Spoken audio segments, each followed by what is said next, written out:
The fluorescent lights hummed overhead as Marcus Williams pushed his cart down the marble hallway of Apex Industries, his weathered hands gripping the handle with quiet determination. At 42, his back ached from years of mopping floors and emptying trash bins, but he never complained. Every callus on his palms, every sore muscle in his shoulders was worth it for the smile on his 8-year-old daughter Emma's face when he helped her with homework each night.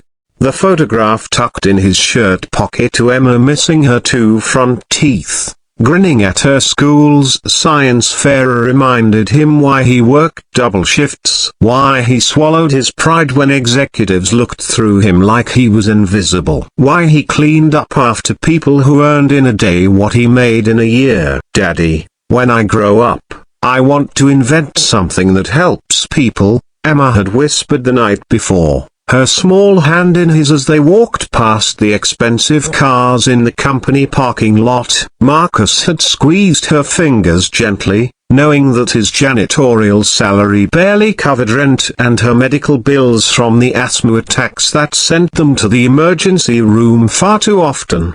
But tonight, everything would change in ways Marcus never could have imagined. The elevator dinged as it reached the 37th floor, where CEO Victoria Sterling's corner office commanded a view of the entire city. Marcus had cleaned her office for 3 years, always after hours when the building was empty. He knew her routine as she stayed late most nights, buried in contracts and mergers that moved millions of dollars with the stroke of a pen. As Marcus approached her office, he could hear raised voices through the thick mahogany door. Mrs. Sterling was on the phone, her usually controlled tone cracking with desperation. "No, you don't understand," she was saying. "My daughter needs this surgery. The specialist in Switzerland is her only hope. I don't care what it costs her." The line went dead. Through the glass wall, Marcus watched the most powerful woman he knew collapse into her leather chair, her perfectly styled blonde hair falling across her face as she buried her head in her hands. Marcus knocked softly. "Mom, I'm here to clean your office." Victoria looked up, her mascara smudged, her usual armor of confidence stripped away. "Not tonight, Marcus, please." But Marcus had already noticed the papers scattered across her desk: medical reports, second opinions, treatment plans. The words rare genetic condition and experimental procedure jumped out at him. Beside the documents sat a framed photo of a beautiful 10-year-old girl with Victoria's eyes and a fragile smile. "Is everything all right, Mrs. Sterling?" Victoria laughed bitterly. "Everything's fine. Just my daughter dying, and the one doctor who might be able to save her refusing to see her because our insurance company is fighting the claim." Her voice broke. $10 million for a surgery that might give her a chance to live past her 15th birthday. Marcus set down his cleaning supplies and moved closer. "What's wrong with her?" "Progeria,"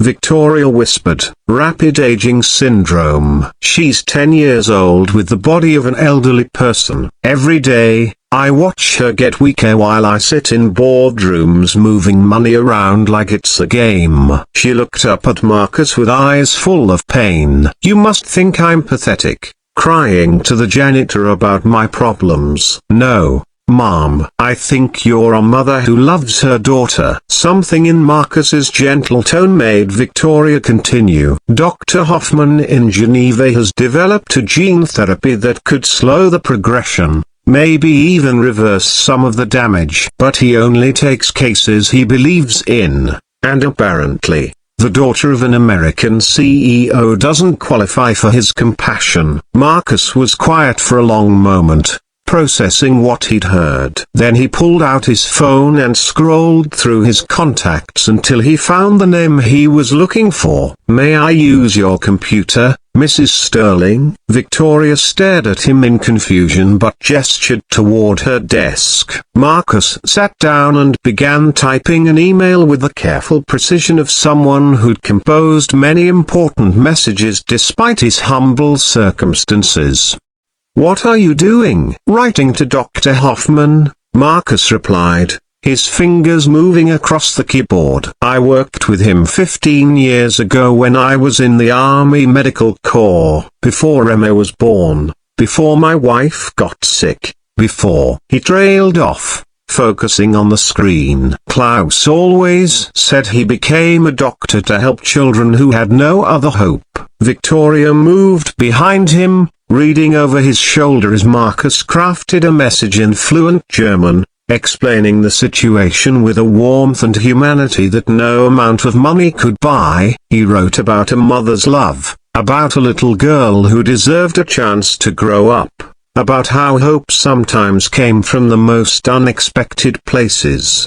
"You speak German?" "And French and Arabic," Marcus said quietly. "I was a field medic before Emma's mum died. Had to give it all up to take care of my daughter." He hit send and turned to face Victoria. "Dr. Hoffman lost his own son to a rare disease when he was young. He'll understand what you're going through." Victoria's phone buzzed within minutes. Dr. Hoffman's response was immediate and warmer. He remembered Marcus fondly and would be honored to help the daughter of his old friend. He could see them the following week. "I don't understand," Victoria said, tears streaming down her face. "Why would you help me? I barely acknowledge you exist. I've been nothing but cold to you for years." Marcus stood up, straightening his janitor's uniform with quiet dignity. "Because your daughter deserves a mother who's whole, and because helping people isn't about what they've done for you, it's about what's right." 2 weeks later,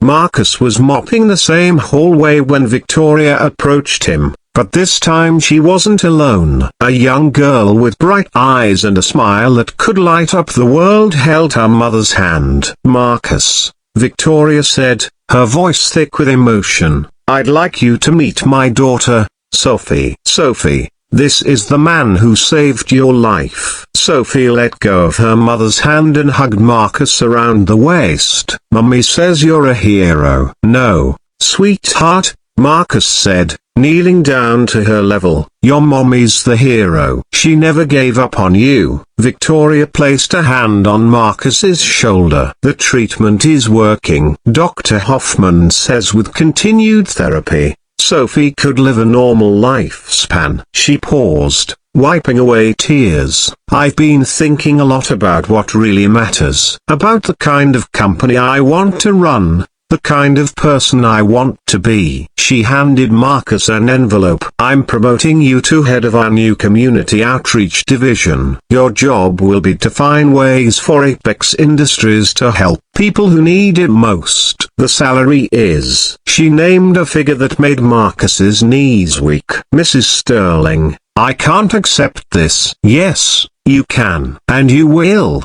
Because I need someone with your heart running this program. Someone who understands that our success means nothing if we don't use it to lift others up." That evening, Marcus picked up Emma from her after-school program, his heart full as he watched her race toward him with her backpack bouncing.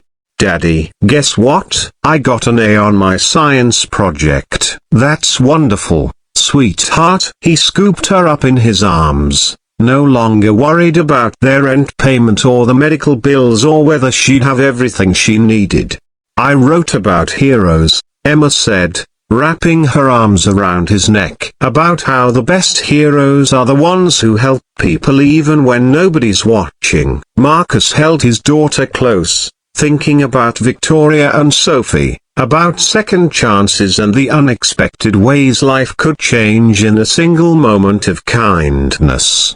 "What did you learn about heroes, Emma?" "That they're not always wearing capes or flying around," she said seriously. "Sometimes they're just regular people who choose to be good when it's hard. Like you, Daddy." As they drove home past the glittering lights of the city, Marcus realized that sometimes the most powerful thing you can do is simply show up with an open heart, ready to help however you can. He'd learned that kindness was never wasted, that dignity wasn't determined by your job title, and that the most important work anyone could do was to see the humanity in others and respond with compassion.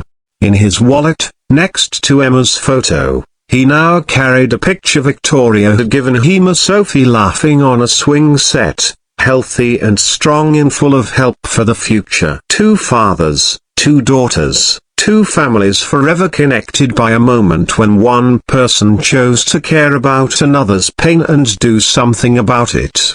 The janitor had become the hope that a desperate mother needed, not through wealth or status, but through the simple recognition that we're all connected, all struggling, all deserving of compassion. And in helping others, Marcus had discovered that sometimes saving someone else's child is exactly how you save your own future too.